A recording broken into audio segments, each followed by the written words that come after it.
আজ কার কাছে উন্মোচন করি আমার হৃদয়। এই যে বাড়ির কাছে গাছপালা দাঁড়ানো, সেগুলো এখন সবুজ মনে হচ্ছে না। আকাশের নীলিমা, নক্ষত্র আকর্ষণ হারা, যে গায়ক পাখি রেলিংয়ে বসলো এসে, তার শীষ কেমন বেসুরো লাগে। আর মহান দান্তের কাব্যগ্রন্থ নরকের মাত্র 2-3টি পঙ্গক্তি পড়ে রেখে দিই। রবীন্দ্রনাথের গানও আন্দোলিত করে না আমাকে। এ শহর থেকে তুমি বিদায় নেওয়ার পর এই অত্যন্ত করুণ হাল হয়েছে আমার প্রিয়তমা। হই হই বই মেলা, মানুষের ভিড়, আড্ডা, মদ্যপান, কিছুই ভালো লাগে না।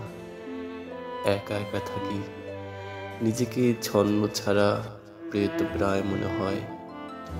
নিভৃত হৃদয় ঘুরি ঘুরি, খুঁজি আমাদের অন্তরঙ্গ ক্ষণগুলি। আজ কার কাছে উন্মোচন করি আমার হৃদয়।